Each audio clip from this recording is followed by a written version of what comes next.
মাটি ছাড়াই পানিতে বিষমুক্ত সবজি চাষে সফল চট্টগ্রামের খুলশী কৃষি গবেষণা কেন্দ্রের বিজ্ঞানীরা। এই পদ্ধতিতে রাসায়নিক সার, বাড়তি সেচ এবং কীটনাশকের প্রয়োজন হয় না। বাণিজ্যিকভাবে এই পদ্ধতিতে চাষাবাদে আগ্রহীদের প্রযুক্তি সহযোগিতা দিতে চান বিজ্ঞানীরা। সাইফুল ইসলামের ক্যামেরায় রিপোর্ট করছেন নাসির উদ্দিন। মাটির স্পর্শ ছাড়াই পানিতে ফলেছে টমেটো, লেটুস, পালং শাক, বাঁধাকপি, শসা, ক্ষীরা, ক্যাপসিকাম সহ নানা সবজি। ফসল উৎপাদনের এই কৌশলকে বলে হাইড্রোপনিক, যা একটি অত্যাধুনিক চাষাবাদ পদ্ধতি। এই পদ্ধতিতে সারা বছরই সবজি ও ফল উৎপাদন করা সম্ভব।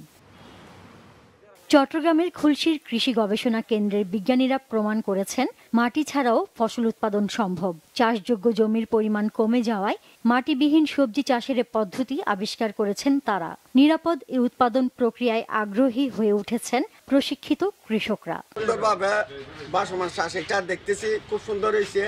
এখন আমাদেরকে প্রশিক্ষণের মাধ্যমে যে গাছগুলো দেখাচ্ছে, ফসলগুলো দেখাচ্ছে, ইনশাল্লাহ আশা করি আমরা এইবার যদি একটা উৎপাদন করতে পারি, আগামী বছরের মধ্যে আমরা বাড়তি চাষ করার চেষ্টা করব।